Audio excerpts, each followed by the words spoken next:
Salut à tous! En ce qui concerne la nature de Dieu, les Écritures des saints des derniers jours enseignent que le Père a un corps de chair et d'os aussi tangible que celui de l'homme, le Fils aussi, mais le Saint-Esprit n'a pas de corps de chair et d'os.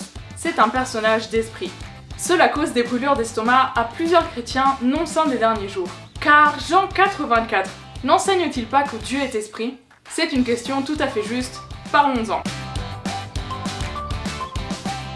Avant d'entrer dans le vif du sujet, il est important que vous compreniez ce que les saints des derniers jours veulent dire quand ils parlent d'un être spirituel, car différentes religions ont des idées différentes sur ce qu'est un esprit. Très bien, donc Jean 4,24 dit « Dieu est esprit, et ceux qui l'adorent doivent l'adorer en esprit et en vérité ». De nombreux chrétiens lisent ce verset et disent que comme Dieu est esprit, il ne peut pas avoir de corps. Ce n'est pas une supposition que font les saints des derniers jours. Nous croyons que les esprits non incarnés existent, mais nous croyons aussi que les esprits incarnés existent. Et nous croyons que Dieu est un esprit incarné. Son esprit est revêtu d'un corps de chair et d'os, immortel, perfectionné, incorruptible et glorifié. Prenons Jésus-Christ comme étude de cas. Avant sa naissance, nous croyons que le Christ était un être spirituel non incarné.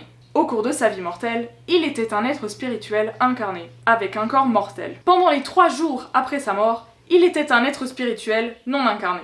Et après sa résurrection, il était un être spirituel incarné, avec un corps immortel. Le facteur commun à travers ce processus était son esprit. C'est le même esprit d'un bout à l'autre. De même, nous croyons que Dieu le Père est un esprit. Tout comme Dieu est esprit, Daniel Peterson a souligné que chaque être humain est aussi spirituel dans sa nature essentielle. Pour la plupart des chrétiens, les humains ne sont pas définis de manière exhaustive par leur corps.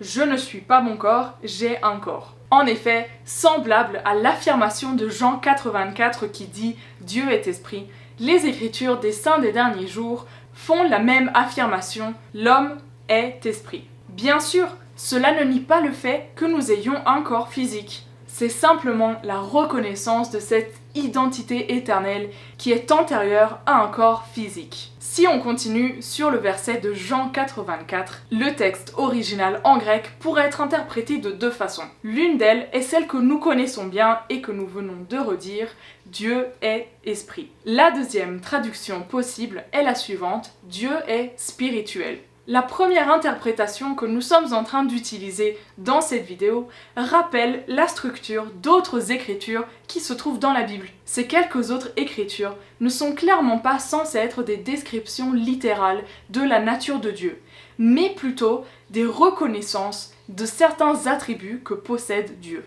Par exemple, juste au début de ce chapitre, nous lisons que Dieu est amour. Et quelques chapitres auparavant, nous étions en train de lire que Dieu est lumière. Dieu est-il littéralement amour? Est-il littéralement composé de photons?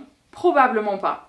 Ce ne sont que des façons de décrire sa nature aimante ou son désir de révéler la vérité à ceux qui se trouvent dans les ténèbres. Donc, si nous empruntons cette voie, Dieu est esprit, est simplement une reconnaissance de la spiritualité de Dieu, et non une description littérale et exclusive de son être. Dans le chapitre précédent, c'est-à-dire Jean 3, nous voyons un exemple assez clair de ce type d'interprétation, lorsque le Christ parle du baptême. Il dit « Ce qui est né de la chair est chair, ce qui est né de l'esprit est esprit ». Ainsi, les croyants nouvellement baptisés, qui sont dits être nés de l'esprit, sont ici décrits comme étant des esprits. Cela implique-t-il qu'après le baptême, nous nous débarrassions de notre corps physique? Bien sûr que non. Le théologien Albert Barnes a écrit qu'ils sont esprits, dans le sens où ils deviennent comme des esprits, c'est-à-dire saints et purs. En appliquant cette interprétation à Jean 4,24,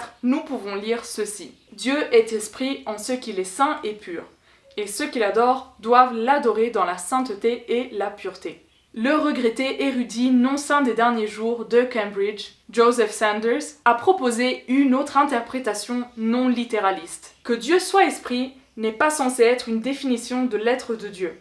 C'est une métaphore de son mode de fonctionnement en tant que puissance vivifiante.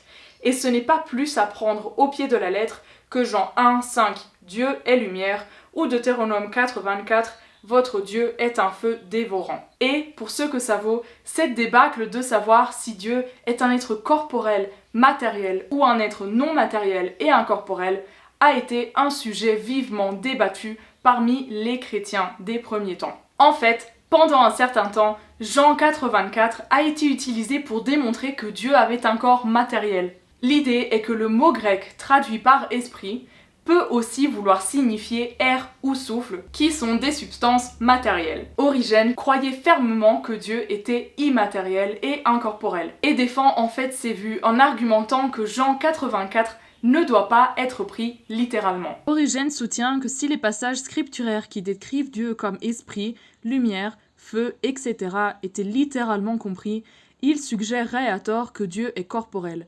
Par conséquent, il a préconisé une interprétation métaphorique. Et malgré ses vues immatérialistes, il note que comment Dieu lui-même doit être conçu, soit comme corporel et façonné sous une forme quelconque, soit comme un être d'une nature différente des corps, est un point qui n'est pas clairement énoncé dans l'enseignement. Petit souci technique, la batterie de ma caméra s'est complètement terminée avant que je puisse finir la vidéo, et donc me voici ici avec mon petit portable pour vous donner la conclusion de cette vidéo. De toute façon, vous avez saisi l'argument. Il y a des interprétations qui sont vraiment très différentes.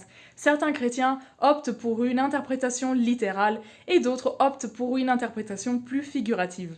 Personnellement, je pense qu'il y a plus de logique dans l'une interprétation plutôt que l'autre, mais c'est pas grave, vous pouvez faire votre choix. Et si ce qui a le plus de sens pour vous est que Dieu est un être immatériel et exclusivement non incarné, c'est très bien, vous pouvez le croire, il n'y a pas de souci, et nous sommes heureux d'accepter que nous sommes en désaccord. En tout cas, merci d'en être arrivé jusqu'ici, on est trop désolé pour les petits détails techniques. On vous invite de toute façon à vous inscrire à notre chaîne YouTube pour avoir plus de contenu comme celui-ci, et on vous dit à la prochaine!